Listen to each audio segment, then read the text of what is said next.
Complex numbers have two components, a real component and an imaginary component. To plot a complex number, we just need to identify what these two components are.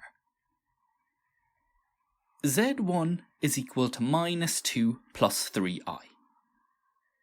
Here, the real component is a number by itself, the minus 2. The imaginary component is a number in front of the I. Here, that's plus 3. So to plot our point, we go to minus 2 on our horizontal real axis, and we go to plus 3 on our vertical imaginary axis, and plot a point right here. z2 is equal to minus 3 minus 2i.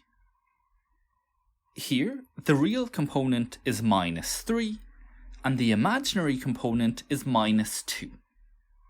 So we go to minus 3 on our real axis, minus 2 on our imaginary axis, and plot a point right there. z3 is equal to z1 minus z2. Before we can plot this, we must calculate what this actually is. So let's write in the values of z1 and z2. We have to be careful with our signs here. We're subtracting z2, which is minus 3 minus 2i. Minus minus 3 gives us plus 3, and minus minus 2i gives us plus 2i. From here, we can combine our real parts and the imaginary parts. Minus 2 plus 3 is 1, and 3i plus 2i is 5i. We are now in a position to plot z3. The real component is 1, and the imaginary component is 5, so our point will go right here.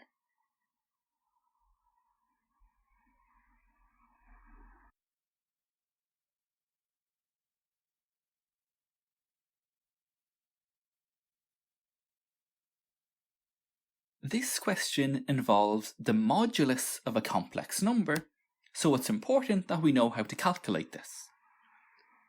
If we have a complex number z, which is equal to a plus bi, then the modulus of z is equal to the square root of a squared plus b squared. The equation we're given has three moduluses in it: the modulus of z3, modulus of z1, and modulus of z2. So let's go ahead and calculate each of these. In part A, we found that z3 is equal to 1 plus 5i. So we have a real component of 1 and an imaginary component of 5.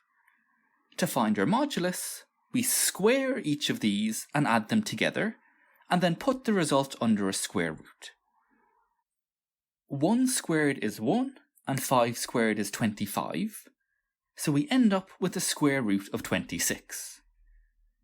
We can type this in our calculator to convert it to decimal form, and we'll get 5.099.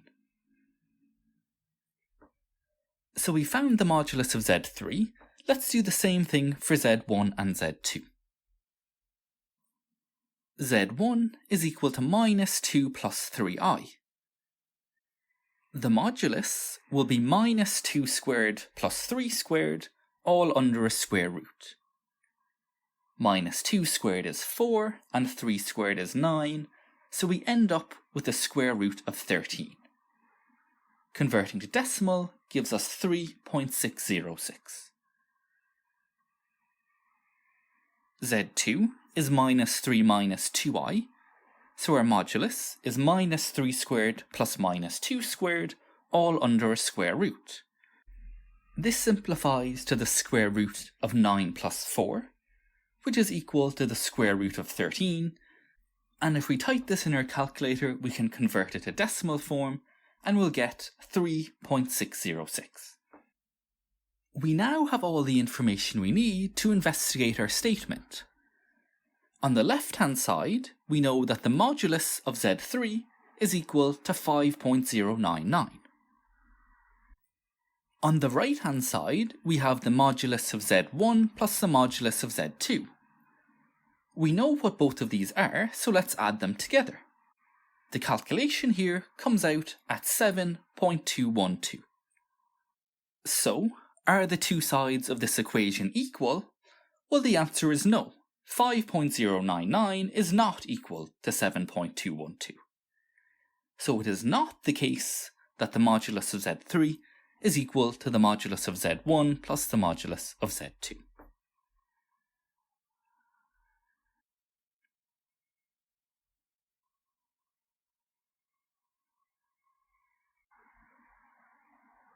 We must calculate z4, which is equal to z1 divided by z2. We know what z1 and z2 are, so let's write these expressions in. We're trying to divide complex numbers here. To tackle this, there's a bit of theory we need to know.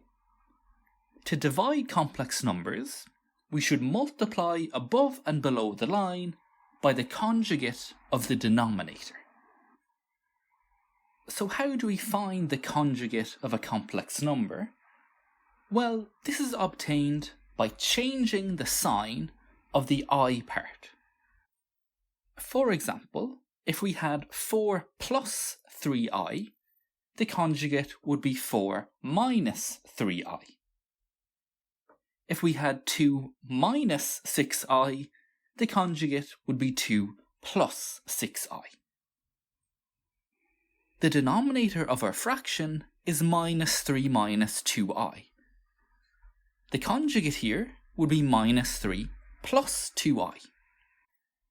So the strategy here will be to multiply above and below the line in our fraction by minus 3 plus 2i.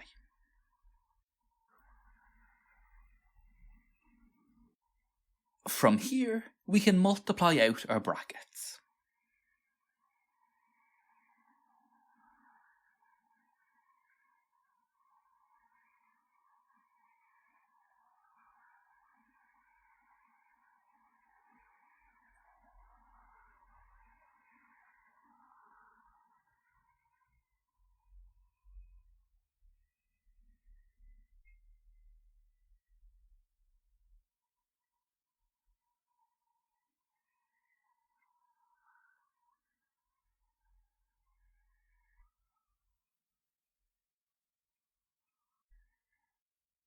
Let's try to simplify our expression.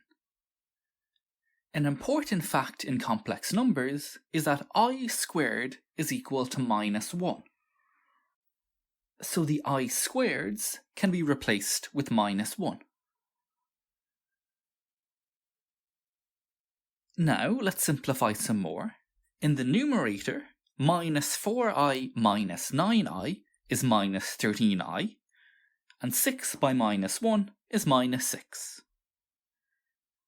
In the denominator, the minus 6i and the plus 6i cancel each other out, and minus 4 times minus 1 is plus 4. Simplifying further, the 6 and the minus 6 cancel out in the numerator, and 9 plus 4 becomes 13 in the denominator. From here, minus 13i divided by 13 simplifies to minus I. We are asked to present our answer in the form x plus yi. In other words, we want a real component, x, and an imaginary component, y. To do this, we can rewrite our minus I as 0 minus 1i.